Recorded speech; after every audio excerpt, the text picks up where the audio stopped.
अगर आंगन में बहू बनकर गया तो सास का क्या धर्म है?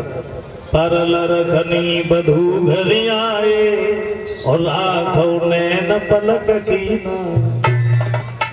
पराए घर की लड़की अगर आंगन में बहू बनकर गया तो सास का ये धर्म है अपने बहू की इस तरीके से रक्षा करे जैसे आंखों के दीदों की रक्षा करने के लिए पलक हमेशा तैयार रहते, पलक हमेशा सतर्क रहते। ये देखे कि हमारे बहू के ऊपर कोई कर्ज तो नहीं है, कोई कलेश तो नहीं है, और अपनी बेटी से बढ़ करके अपने बहू को माने। इस सास का धर्म है। बहू का भी है सादर सास गुरु पति पूजा और जा से बढ़ के धर्म न दूजा।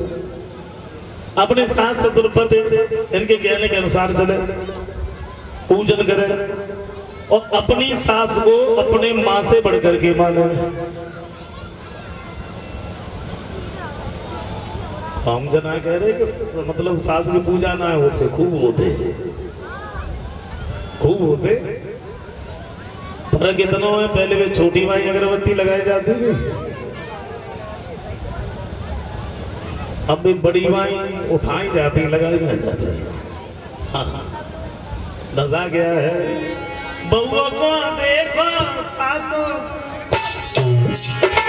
तो उठ के सारी मचाती है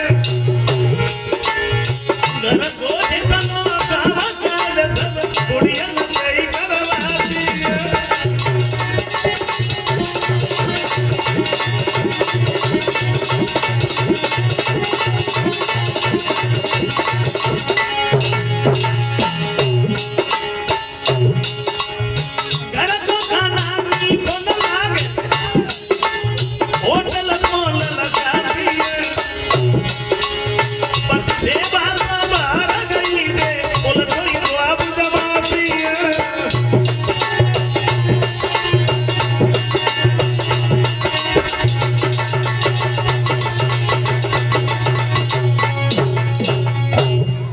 लेकिन ऐसा नहीं होना चाहिए।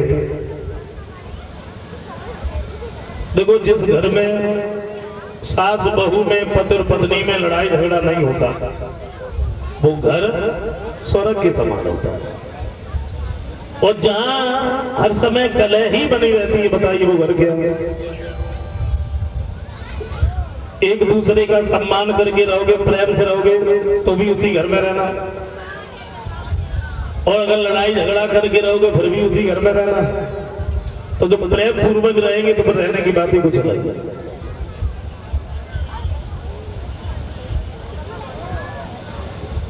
लेकिन कहां रह पाते हैं? सास को अगर पूछो बहू के बारे में, बहू कैसी है, बोले कैसी का है, पूरे दिन पड़ी रहते काम करके, तो हम मरी रहते। और बहू को अगर पूछो सास के बारे में, सास कैसी है, बोले दुकरिया चैनी ना लेन देते। गलत बात है। देखो, वैसे हमें मालूम है यहाँ कोई ना लड़त हो, हमें मालूम है।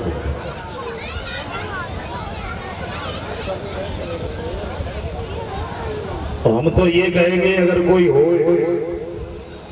तो सुधार करियो। हम जब ना कहते हैं कि घर पे जाएंगे तुरंत ही सुधार करियो शुरू कर दियो, करियो धीरे धीरे।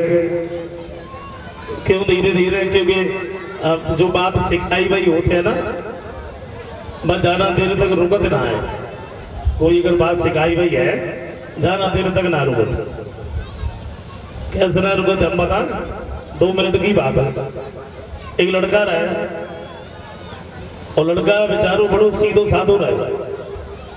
अच्छा शादी भई, तो शादी भई तो पत्नी घर में आई तो गांव के 2-4 चालाक लड़के ने घेर ले, इधर आ बता।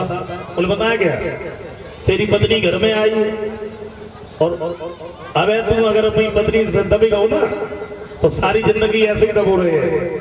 वो बोलो भैया फिर क्या करें? बोले करेगा तो बिना बात के दौर पर करिए। लड़का बोलो हम तो कहूंगा गुना दौरे। पर बाप कैसे तौर पर हम तौर को भी ना जानते।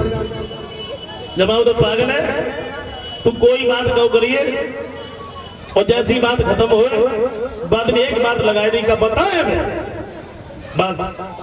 अब उनने बहस के लिए का बताए। अरे घर पे पहुंचे, सोचिए अपने के दौड़ के देख ले कैसे दौड़ो दे। हाँ जैसे ही घर पे पहुंचे, अंदर घुसे, सिर में बोलने शुरू बोले ले।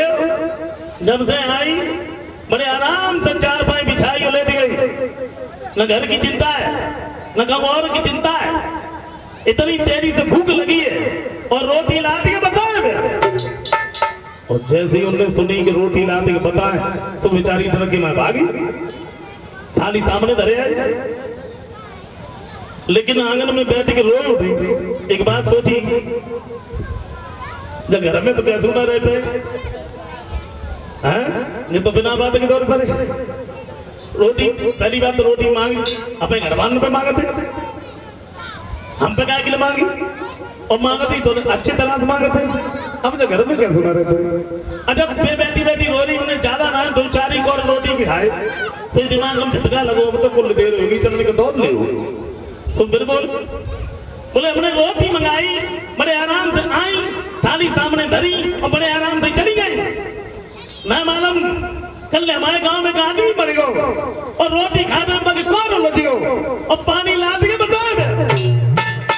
जैसे उनने सुनी सुन डर के मैं फिर भागी, पानी सामने धरे। अच्छा उन्हें रोटी खाई, बे गांव में घूमने के लिए चले गए और बे आंगन में बैठी बैठी रो रही। एक ही बात सोच रही थी, घर में कैसे न रहते। तब तक उनकी पड़ोस ने आई, बोली बहन क्या बात है, काय को रो रही। बोले रोई गा रहे, हम तो कल ही आए और बे तो बिना बात के तौर पर। पड़ोस ने बोली चुप रहा, वो तो इतना सीधो घूमूंगा अपना दो हाथ पे कहने तौर पर कहा। बोले कसना कहा था। पूरी बात जब खत्म होते अब बाकी बाद में एक ही बात कहा था कि बताए। तो पड़ोस ने बोली तो तू ऐसा करिए, अब की बार तो सच कहे कि बता तो तू पूछ लिए मत करके कहा बताइए बताओ। बोली हम बिल्कुल ना पूछे। क्यों? अरे बोले जब कचना कहा था तब तो जदा सार और पूछ ली। फिर बोले तुम मार धोरू डारे तो पूछ ली। अच्छा बे उन्हें सिखाई की चली गई। सर्दी को समय रहे, बे गांव में घूमत रहे, ज्यादा ना घूमे, थोड़ी देर घूमे, सही दिमाग में झटका लगो। सोची अब तक कुल देर होगी चलने को दौड़ ले चले। घर पे पहुंचे, अच्छा जैसे ही अंदर घुसे सो बोले ले हम रोटी खाए कि गए, बिल्कुल देर ना है भाई। और उनने चार पाई बिछाई, बड़े आराम से लेट गई। ना मालूम 3-4 दिनों से इतनी सर्दी पड़ रही है और सर्दी की वजह से हमने भाई नहाना है और नहाने के लिए पानी गर्म करते बताया गया। और जैसे इतने जगह नहाने के लिए पानी गर्म करते के बताने सुबह हिम्मत करके ठाड़ी हुई। बोली बता क्या बताइए बता। और जैसे ही इन्हें सुनी कहा बताइए बताओ, सुबह डर के मैं ठाणे कप उठे। बोले हम कुछ ना बताए, हम कोई बात ना बताए, हमने ठंडे पानी से नहा ली, हम कुछ ना बताए। तो मेरे कहने का मतलब सिर्फ एक है, सुधार करियो धीरे धीरे। हाँ महाराज दशरथ उधर रानियों को समझा रहे हैं। अच्छा भरत और शत्रुघ्न ये तो चले गए ननिहाल। एक दिन महाराज दशरथ ने अपने सिर के बाल आईने में कुछ सफेद देखे। तो एक बात सोची है, मेरे ऊपर बुढ़ापा, मानो आईना कुछ कह रहा है।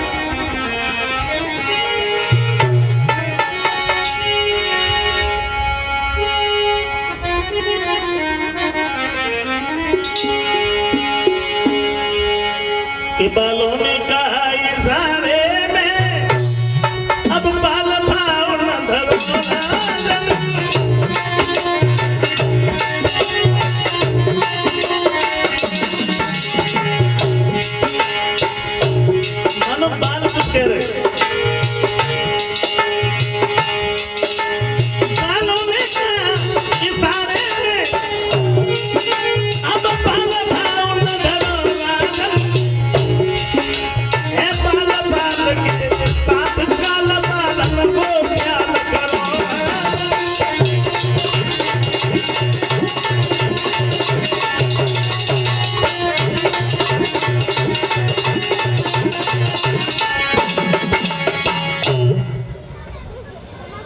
सोचा मेरे ऊपर तो बुढ़ापा है,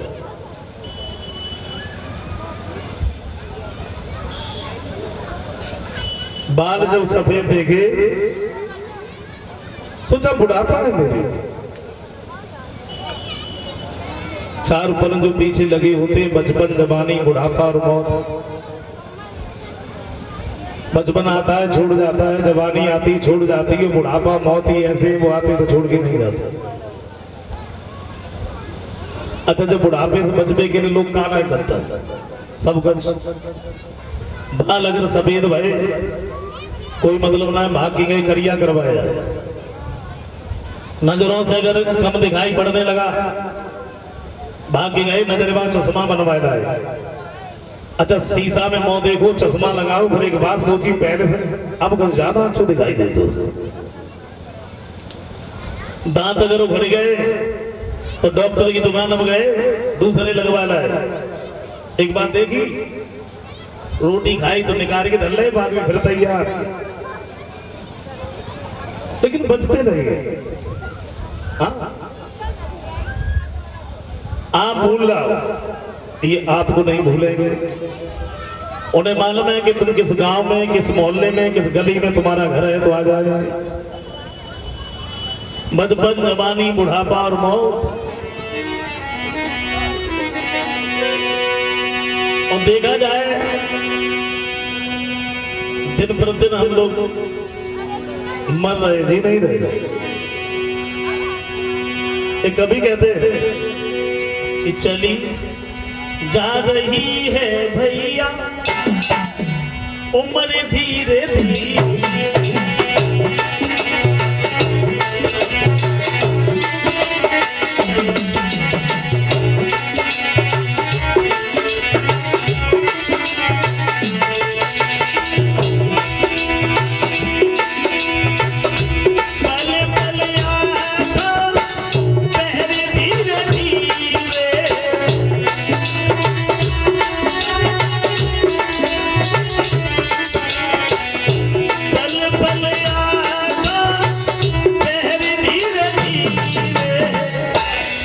चली जा रही है भैया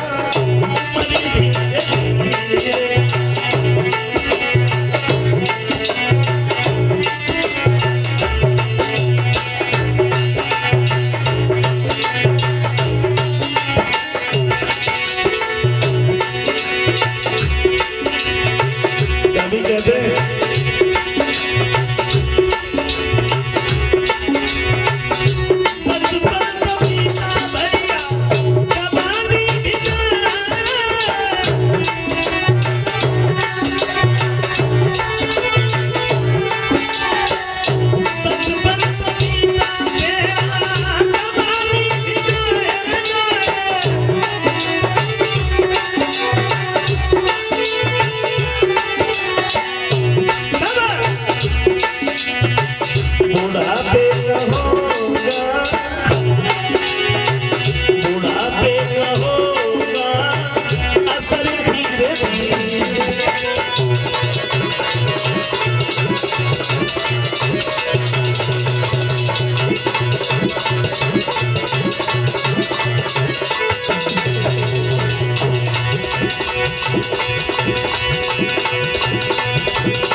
चली जा रही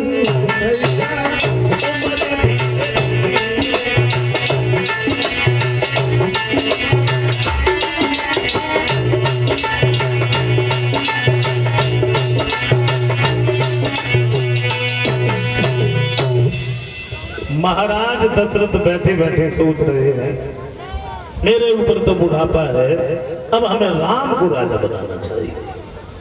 आइए अभी हमने कल सुनाया तो था,